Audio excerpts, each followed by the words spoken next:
तो my wife is awfully big shot की इस एपिसोड की शुरुआत वहीं से होती है जहाँ से पिछला एपिसोड खत्म हुआ था। और जो लड़का था एकदम डर जाता है, कहते कि अरे प्लीज मुझे माफ कर दो, गलती हो गई, मुझे मत मारो। लेकिन जो हमारी सीनियर है ना, तलवार आर पार करके उसकी जान निकाल लेती है और देख सकते हो वहीं को वहीं मारा जाता है। जैसे वो मरता है ना, हमारा मैं कटक है तबाव, तुमने सच्ची में उसको जान से मार दिया, वरना मुझे लगा नहीं था कि तुम सामने से जान से मार पाओगी, तुम्हारी अंदर इतनी हिम्मत होगी। ये भी कहती है कोई और होता तो शायद मार नहीं पाती। हमारे सेट के मेंबर यहाँ पे था, जो हमारे सेट के मेंबर खुद यहाँ पे धोखा देते हैं ना, मुझे बिल्कुल भी पसंद यहाँ पे नहीं है और इतने गुस्से में आ जाती हूँ कि मैं क्या बताऊँ। लेकिन तुम मुझे ये बताओ, वो जो डेमोनिक कल्टीवेटर यहाँ पे था, तुमने उसको जान से कैसे मारा? हमारा मेकअप है तो उसने मेरे पे कोई चैन वैन लगाया था, सील भी लगा के मुझे पकड़ लिया था और मुझे मारने के लिए वो मेरे पास आया और उसने मेरे से सब कुछ हटा दिया। तो उसी समय मैंने फ़ायदा उठाया और अटैक करके उसकी जान यहाँ पे निकाली। कोई कॉम्प्लिकेटेड बातें नहीं है। सीनियर भी कहती यानी लकी हो जिसके चक्कर में बच गए, हमेशा लकी नहीं रहोगे तो थोड़ा संभल के रहना अगली बार। हमारा मेकअप कहता है या चलो आगे, तो वो लोग वहाँ से निकल जाते हैं। और नीचे सड़ो जो अंकल यहाँ पे था ना, अंकल अभी भी जिंदा था, अंकल मरा नहीं था, होश में आता देखता रे बाप रे, थैंक गॉड में बाल वाल यहाँ पे बच गया। लेकिन आज जो कुछ यहाँ पर हुआ ना, देखना एक न एक दिन मैं उसका बदला लेके ही रहूँगा। तभी पीछे से वही अपना सेकंड सीनियर आ जाता है, क्योंकि भाई अम्मी जान ने ऑर्डर यहाँ पे दिया था कि मेरी बेटी पे प्लस वो जो था लड़का उस पर नज़र रखो। हाँ तो नज़र रख रहा था, ये भी पास में आ तो कहता वाह, मुझे लगा नहीं था कि भाई तुम्हारे पास कोई आर्टिफैक्ट है जो तुम्हारी जान यहाँ पे बचा लेगा। वो भी कहते कि अरे यार मैं क्यों सेट का एल्डर का डिसाइपल यहाँ पर हूँ, प्लीज़ मेरे को कुछ करना मत। वो भी कहते कि अच्छा कोई बात नहीं। वो जो लड़की थी ना भाई और साथ ही वो लड़का, वो दोनों मेरे जूनियर्स यहाँ पे लगेंगे। यार सीनियर होने के नाते मेरा फर्ज बनता है ना उनको सिखाना, मैं उनको सिखा दूंगा। तो ये अंकल कहता है क्या? तो सीनियर बताता है कि वेल जब तुम किसी को जान से मारे तो उसकी बॉडी को एक बार चेक कर लेना चाहिए कोई बंदा मरा है या फिर नहीं मरा है, वरना तेरे जैसे बंदे जिंदा रह जाते हैं। ये ले साले, इतना बोल के उसको कम्प्लीटली जान से मार डालता है।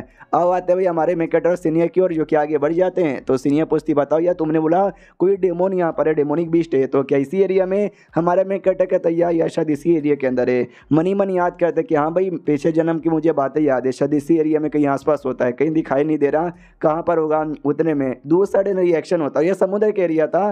तो ये भी कहती आगे रिएक्शन हो रहा है, कहीं ऐसा तो नहीं है आगे कोई आइलैंड यहाँ पर है और उसी आइलैंड के ऊपर कुछ मिल सकता है? हमारा मेकअप कहता है शायद चलो तो जाते हैं वहाँ पे। और जैसे जाते हैं ना तो सची में आइलैंड यहाँ पे दिख जाता है और आइलैंड पे बिजली आके गिर रही है, यानी जिसको भाई हेवली टिबुलेशन कह लो या सिलेक्शन फेनोमेना कह लो।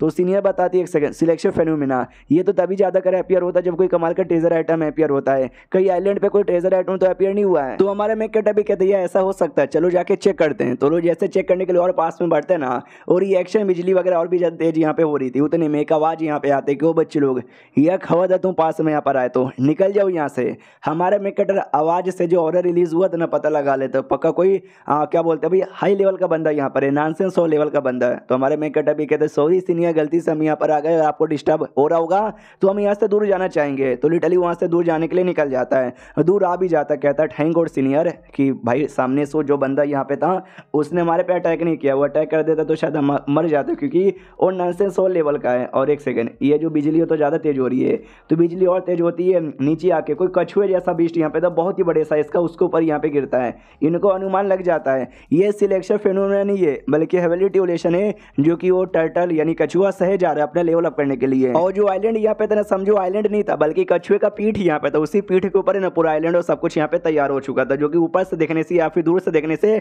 आइलैंड जैसा यहाँ पे लग रहा था। और जो टिबुलेशन है ना अभी तक खत्म नहीं हुआ था, टिबुलेशन की जो बिजली वगैरह ना वो आई जा रहा है। हमारे मेकटो को याद है कि जहाँ तक कि मुझे याद है पिछले जन्म में ये टिबुलेशन बेचारा पूरा यहाँ पे नहीं कर पाया था। आई डोंट नो यार इस बार भी सेम होगा या फिर इस बार कुछ अलग होगा। पिछला क्योंकि मैं बाद में आया था, बहुत बाद में, इस बार तो भाई काफ़ी पहले यहाँ पर आ चुका हूँ और मैं अपने सामने इसका होते हुए देख रहा हूँ। उसके बाद टिबुलेशन आता है और वो सह लेता है, और जो देख कर सीनियर भी कहती वाह यार बढ़िया यार, आसान टिबुलेशन था, सह लिया इसने भी आसानी से। हमारा मेकटो कहता है ये तो बस शुरुआत है, अभी अभी ये मेन टिबुलेशन नहीं था, मेन टिबुलेशन तो अभी आगे चल के बहुत सारे आने वाले हैं। तो सामने से भाई ऑटिवलेशन भी आने लग जाता है, और जैसे ऑटिवलेशन यहाँ पे आता है ना तो काफ़ी दिक्कत हो रहा था सहने में। तो ये सीनियर भी कहती है एक सेकंड यार आपको यहाँ पे कैसे पता चल गया यार? हमारा मेकटा भी कहता है कि वेल यार कई सालों की तपस्या का अंजाम यहाँ पर है कि आगे चल के फ्यूचर में क्या होता है मैं हल्का सा अनुमान यहाँ पे लगा लेता हूँ। सीनियर भी डाउट में कि भाई क्या बात है बोली, समझ नहीं आया। उतने में पीछे साइड है ना कोई बस्ट बोल रहा हूँ यार, बर्ड वाली बीस्ट ना वो आने वाली थी और ऐसा लगता है कि हमारे मेन कैरेक्टर सीनियर पे अटैक करने वाली है, लेकिन ना उन पे अटैक न करके जो कछुआ है ना वो लिटरली कछुआ पे अटैक कर देता है, जिसके चक्कर में कछुआ का जो शील्ड है ना वो शील्ड यार कछुआ एक शील्ड यूज़ कर रहा था बिजली से अपनी आपको प्रोटेक्शन देने के लिए, वो शील्ड यहाँ पे पूरी तरीके से हिल जाता है और आसमान में जो अगला ट्यूलेशन है ना वो भी आने को तैयार था।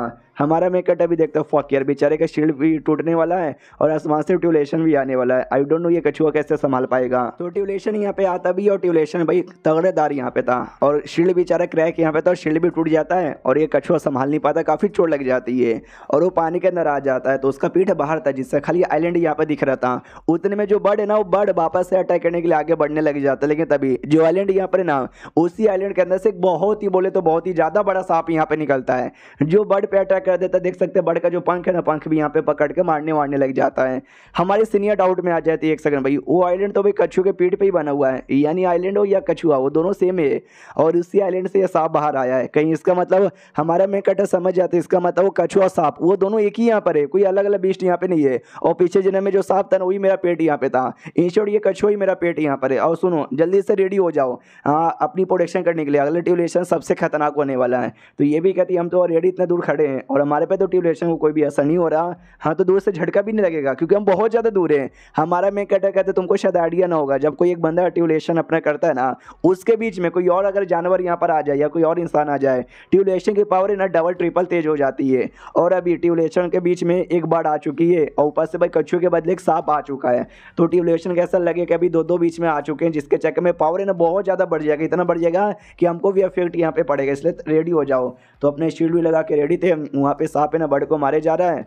तभी जो ट्यूलेशन है ना ट्यूलेशन यहाँ पे आता है बहुत ही जोर से धमाका बमाका होता है और फिर धुआं क्लियर है। तो सिनिया भी देखती है एक सेकंड भाई बहुत ज़्यादा शांति का माहौल यहाँ पर है, क्या हुआ कहीं ऐसा तो नहीं हो सबके सब यहाँ पे मर गए। हमारा मेन कैरेक्टर कहते जाके चेक करना पड़ेगा। बर्ड को चोट लगी थी, बर्ड तो उड़ते हुए वहाँ से निकल जाता है। जो सांप यहाँ पे था ना हाँ सांप को बड़ा चोट यहाँ पे लगा था, देख सकते हैं बेचारा जमीन पे पड़ा हुआ है। तो हमारे मेन कैरेक्टर भी कहता है मिस्टर सांप आप जिंदा हो ना। सीनियर कहते जिंदा तो है लेकिन देख सकता है यार बेचारे को कितना ज़्यादा चोट यहाँ पे लगा हुआ है। हमारा मेन कैरेक्टर भी कहता है यार चोट तो यहाँ पे लगा है लेकिन भाई कुछ भी करके मुझे कुछ ना कुछ तो करना पड़ेगा, तो उसको पीठ पे उठा लेता है। सीनियर भी कहती भाई क्या होगा तुमने काय को उसको उठा लिया। हमारा मेन कैरेक्टर कहता है काय को मैंने उठा लिया क्योंकि यार मुझे पक्का नसीब है, मतलब मुझे पक्का विश्वास है कि मेरे नसीब के साथ यहाँ पे जुड़ा हुआ है, तो इसको अगर मैं ना बचाऊंगा तो कोई और नहीं बचा सकता।